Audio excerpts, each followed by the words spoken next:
Welcome back, everyone, to the Librarium with Ludus Infinium. Today we start our adventure on talking about the Primarchs, since we have completed our stories of the Legions. And we are going to start, of course, with the Primarch of the First Legion, Lionel Jonson.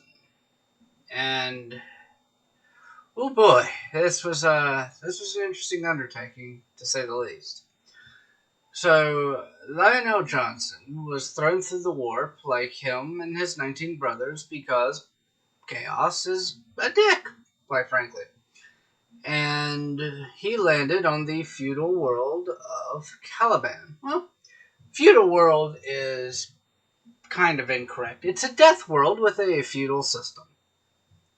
Now, Caliban had a slight infestation of creatures called the Great Beasts.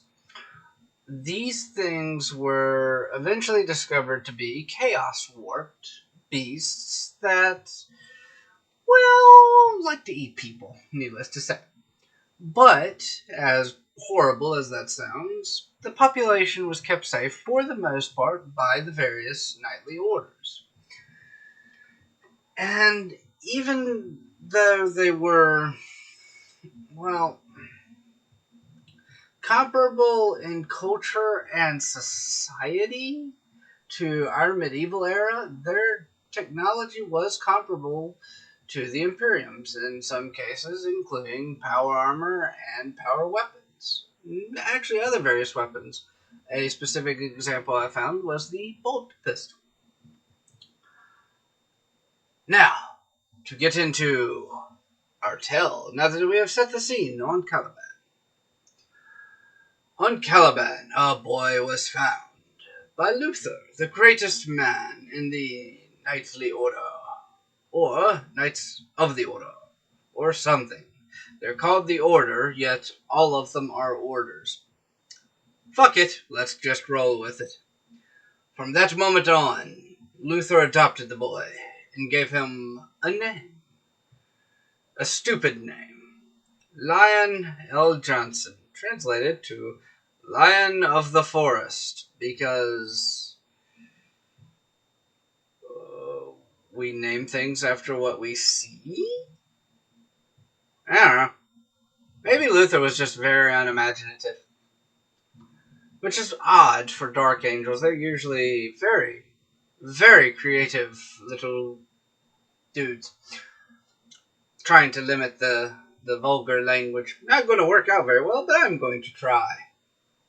Anyway, like all Primarchs, the lion grew very quickly and soon became Master of the Order, quickly surpassing Luther, his adoptive father and teacher. During his years in the Order, the Lion led a planet-spanning, call it what it is, genocide of the great beasts with all the other orders save for one, the Knights of Lupus. Now, I'm pretty sure there were some smaller, minor orders that probably said, no. But the Knights of Lupus were kind of special. Well, quite frankly, all of the knightly orders were kind of special.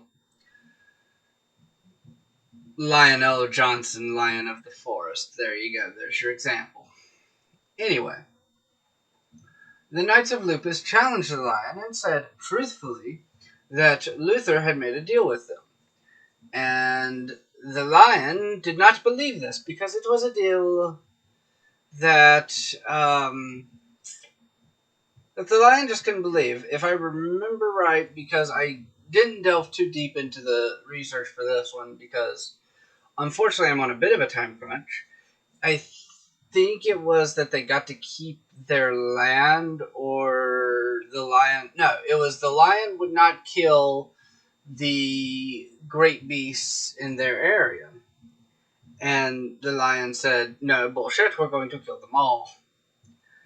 And this started a small war. And the Knights of Lupus got to join the ranks of the great beasts in casualty lists. And yeah, they died. They died bad. But during the last hunt, because plot reasons, the Emperor and his Angels of Death arrived under the banner of the First Legion because convenient, making Jonson the 11th Primarch to be discovered. Now, the reason they're called the Dark Angels is because Luther actually did something smart this time. So, let's see. Due to their history of being sneaky little conniving shits, I'm gonna chalk up Lionel Jonson, his name at least, from Luther, as to being kind of an exception to the rule, because this actually makes some sense. Upon first seeing assault marines of the First Legion, Luther looks back into his mind and thinks of an old fairy tale? Yes, let's go with fairy tale.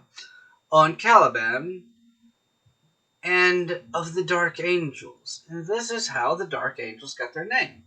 Kind of cool when it's linked that way. Lionel Jonson was not cool. Lionel Jonson is very basic bitch. The name and the character, let's be fair.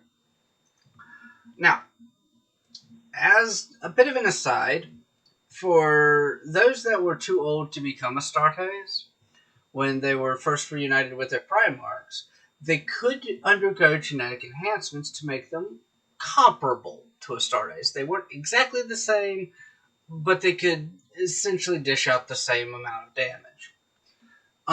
The first one to do so was the man who would remain the second in command of the Dark Angels and the Lion's right-hand man, Luther, which had to be kind of a sting to his pride, because he raised the Lion. He brought him in as his son and got very, very quickly surpassed. But, anywho, let's start talking about,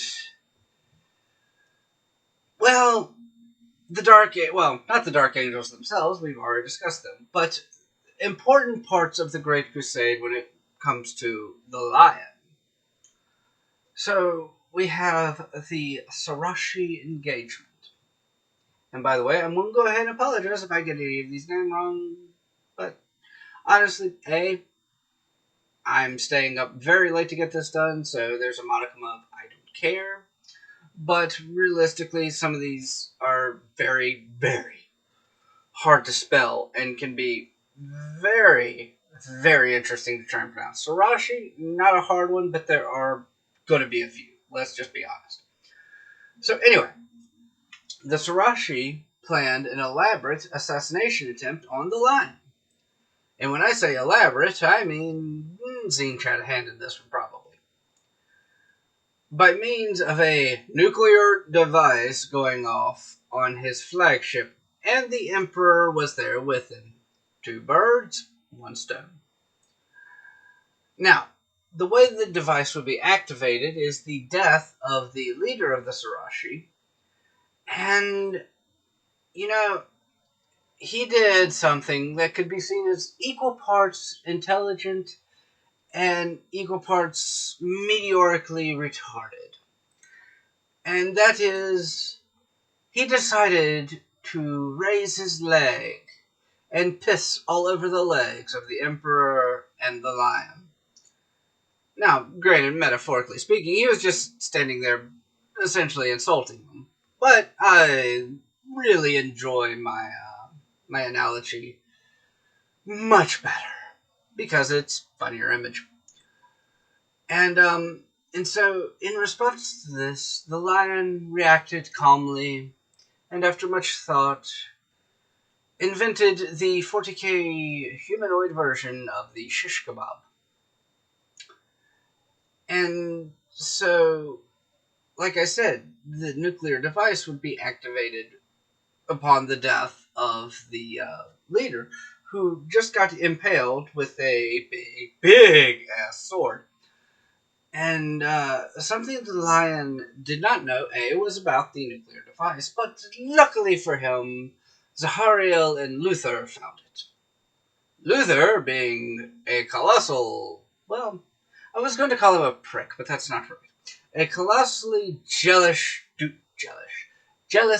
douchebag decided that, you know what, maybe I should let the lion die. Forget the fact that I'm on the same ship. Forget the fact that this will completely cripple our legion. If it kills the Emperor, it will completely, well, it would essentially dismantle the entire Imperium at that point. But you know, as long as the lion dies, let's do it. And very, very quickly, the thought passed through his head. Because that seemed a bit, well, extreme. Even for him. And then him and Zahariel pushed the bomb. Well, no, I'm gonna go with that because it's funnier. Pushed the bomb out an airlock. Now, because the bomb was not on the ship, and was beside the ship, it did some damage to the ship, not destroying the whole damn thing.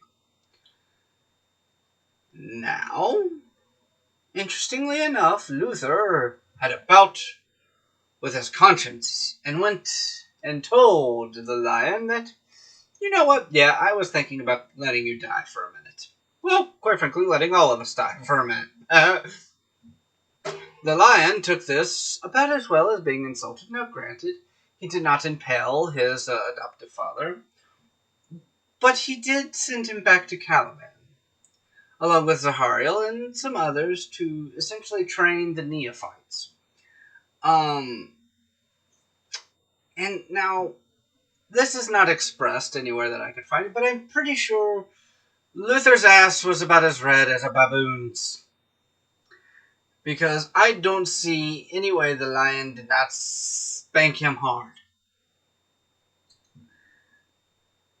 But, in retrospect, sending Luther away with Zahariel and some of the Legion to train the neophytes and lose out on the glory, and to be fair, sending an already jealous individual back home to hear about how well you were doing, was going to create a rift that would ultimately almost destroy the Dark Angels. And this is kind of interesting to me, because honestly, it's always pointed out that there was no way Astartes could fight Astartes. Here's a case of Astartes being okay blowing up everyone on a ship, Emperor included. Now, me personally, had I been Lionel Jonson, and my second in command comes to me and says, you know, I almost let us all die, I had a brief confliction in my conscience, and I was going to let it happen, including the Emperor. I would gently put my hand on his shoulder, put it around the back of his neck, and then proceed to squeeze. Until my fingers touched, and there was nothing in between them. Now, granted, if that doesn't work because of Astartes, even though Primark, then I would take out the Lion Sword, and I would relieve him of a few pounds by way of decapitation. If he does not care that he would have killed the Emperor in this case, then he needed to die. Obvious problems there. But, what do I know? Anyway, let's move on to a slightly funnier story. We're going to the planet of Dulan, where a joint assault is taking place between the Dark Angels and the Space Wolves against, well, the Dulani people. Now, the leader decided that it would be a just dandy idea to go up to Lehman Russ, who looks like, well, he doesn't have much of an ego now, does he? And refer to him as the Emperor's lapdog. And with this, the pisser of fire hydrants got slightly, just ever so slightly infuriated, and decided that this man, this tiny, tiny man, had insulted his honor, and went into planning his, well, very likely, painful demise. And while the space puppy was wagging his tail and gnawing on a bone, the lion saw an opportunity and decided to kill the leader himself, because why wait? And when the almighty Woofer had discovered this second affront to his honor, he took the next logical step that any of us could possibly take and attacked his brother, the lion. Yeah. Now, for anyone who ever wants to wonder why I don't like Leman Russ, this is a prime example. You helped me out by killing the leader who offended me. I'm going to kill you. What? Dad sent me to go bring Magnus home. You know what? No, go kill Magnus instead. I'll go kill Magnus instead. Leman Russ is a very, very temperamental individual, and not in a good way. Horus was a temperamental individual, and it was in an interesting way at least, because his emotions went from, hey, I'm being,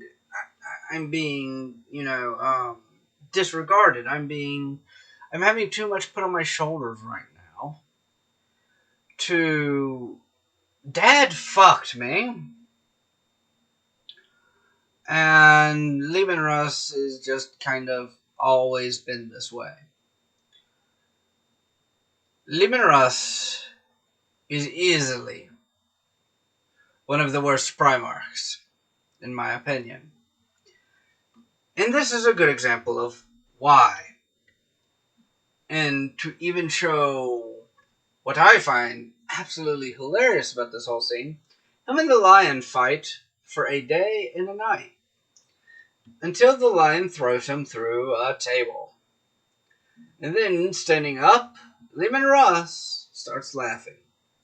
Real quick, there are some rumors that Leman Russ did kill at least one of the two lost Primarchs, if not both of them. So he's obviously a very good fighter. The lion, seeing Leman Russ laugh this way, planted a nice hard punch right on his jaw and knocked him out. Now, to be fair, the lion is also one of the more martial of the Primarchs. Had this been, well, honestly, Magnus or Lorgar, maybe even Korax, this would have been a much different thing. But still, I mean, maybe he was weakened. They'd been fighting for a day and a night. Okay, cool. One punch to the jaw and he goes sleepy sleep. And before he woke up, the lion and his dark angels were gone. They essentially said, go and screw yourself. Bye-bye. And now, the stupid part in all this is even to this day, the Space Wolves and Dark Angels will have honor duels, and sometimes some of them will die. And people wondered why they ranked so low in my Loyal Legion rankings. White Scars need more lore about them, just to get away from this stupid shit. Anyway, let's move on to something a little bit funnier. Diomat. Now, the Lion took a small fleet of 15 ships to Diomat to secure siege engines there. This is at this point after Istvan III. And after annihilating Horus's troops that were there and causing the rest to retreat, the Lion met with another Primarch, Perturabo of the 4th Legion, the Iron Warriors. And now Perturabo bent the truth a little bitty bit and tricked the Lion into giving him the siege engines and putting the siege engines in the hands of the traders. Something else that I caught a little bit of flack for is me putting the Lion in the trader's side if Horus never turned to chaos. I believe that if whatever side Horus is on, the Lion will be on the opposite because he is a gullible little pussycat. Anyway, Anyway, and also, in that sense, Lorgar was leading the traders. If Perturabo can trick the lion, Lorgar sure as hell could. So anyway, let's talk about the lion playing with another one of his brothers, because we've had Leman Russ, we've had Perturabo. Who else can be here to play with the lion? It is none other than Conrad freaking Gers, the Night Haunter. During what would later be known as the Ramos Crusade, Gers tried to convert L. Jonson to the traitor's side and was met with failure, because of course he was. After a pretty attritional campaign, the Lion and his Dark Angels made their way to a fight in the... Here's what I was talking about. Perditus system? Between the Iron Hands and the Death Guard. Also, as a little bit of a side note, this is post-Ispawn 5 at this point. So neither side was led by a Primarch. The Iron Hands were led by, I believe, one of their quote-unquote chapter master equivalents.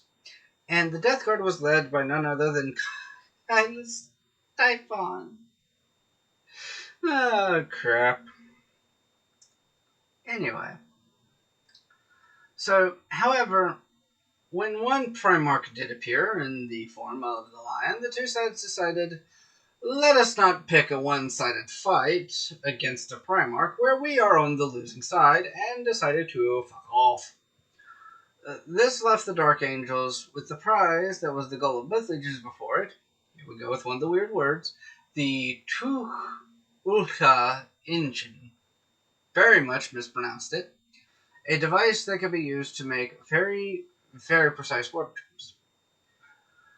Also, in the Perditus system, the Dark Angels were assailed by demons from the warp.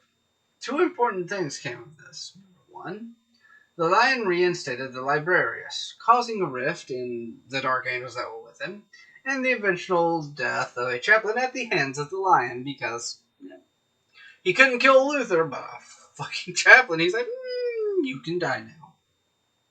It is your time. Also, number two, a greater demon of Zinch, known as Kairos Fateweaver, took a try at converting the Lion, because, if one of his brothers couldn't do it, I'm sure a big-ass two-headed bird, he would have no problems, because the Lion would see that as normal. Oh, and to everyone's surprise, failed miserably, because he had nothing to convince the Lion, and this is where I was talking about. If Horus, who the Lion saw as condescending, and the only reason that Horus was the War Master is because he was the first found, and the only reason that he had the relationship with his father is because he was the first found, Lionel Jonson honestly believed if he would have been first found, he would have been War Master. He would have been the one with the closest relationship to their father. And this is where I think, if Horus is loyal, the Lion is a traitor. And he even goes as far to express this to Perturabo. Like I said, the only reason that Horus is War Master is close to that as he is because he was the first found. Wham, wham, wham. And yeah, this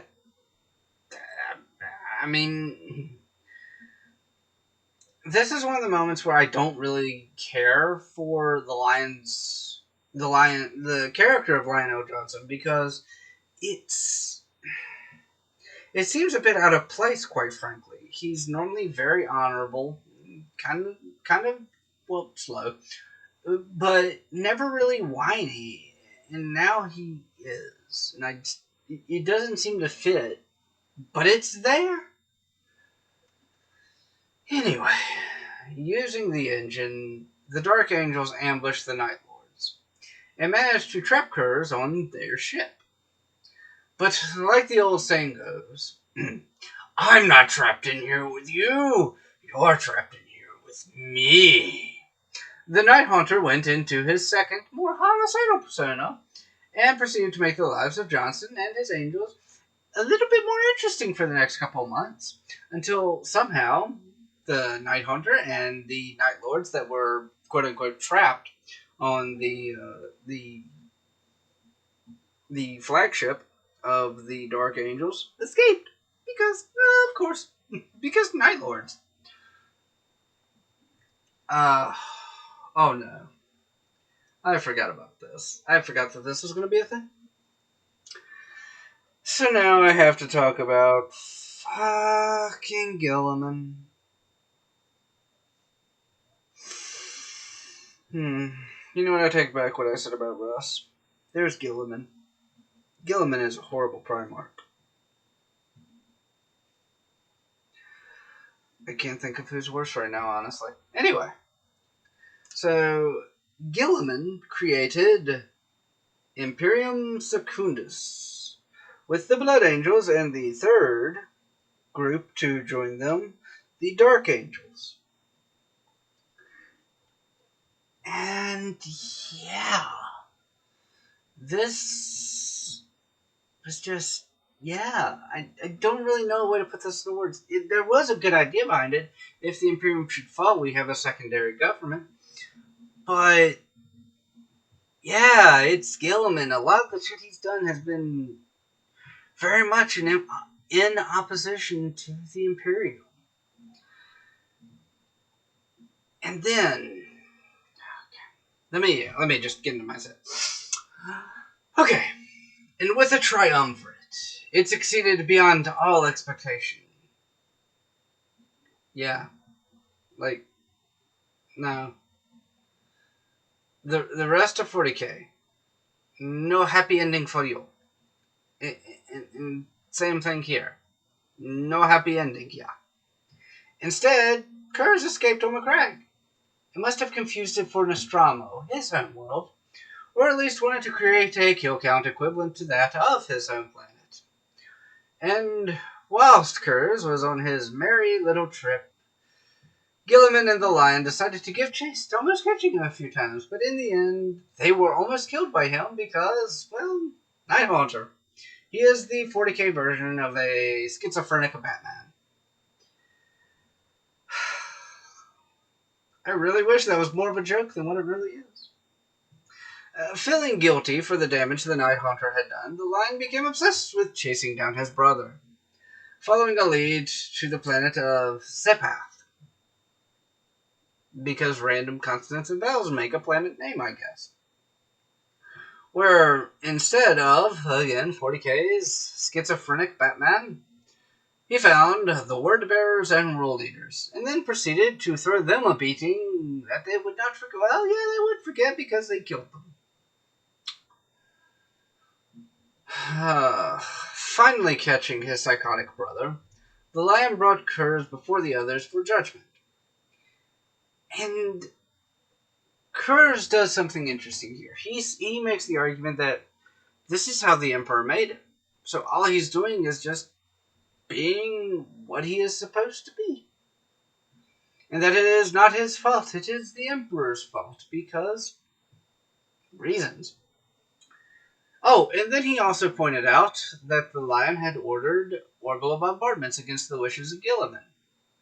The Lion moved to execute Conrad Kurz on the spot. And with Sanguinius's words, he hesitated, would be a good word for it. And as he hesitated, Gilliman, doing something smart, took the lion sword, his brother's prized weapon, and broke it over his knee, because that would calm him down. And after that, the lion was banished from Imperium Secundus. Words are hard. And while he had a moment to put two and fish together, he realized, oh, shit, I need to go talk to my brothers again. And returned to Sanguinius and the Blueberry, and returned to see Sanguinius about to execute Conrad Kurz and stopped him. And having been surprised by their brother, who they thought was going to FO permanently, they decided to hear him out. And he brought up a good point. He's like, look, Conrad is a precog psyker and gets visions of the future. Normally, but semi-accurate visions of the future. And saw his death at the hands of an assassin sent to him by Dad. That means Dad's still alive. And then he decided to take his batshit insane brother into his own custody and act as kind of a warden. And honestly, that's about as much as the Lion did in the heresy. I mean, Conrad, of course, escaped again, because of course he did. But after the heresy, something interesting happens. The Lion returns to Caliban to discover that the Dark Angels who had been on Caliban had mostly turned traitor and fired upon the returning fleet, because what better way to greet returning brothers and Primarch than with fireworks, and even better, make the fireworks as close as possible, namely them. This war ended in a battle between the Lion and Luther while the planet was splitting apart.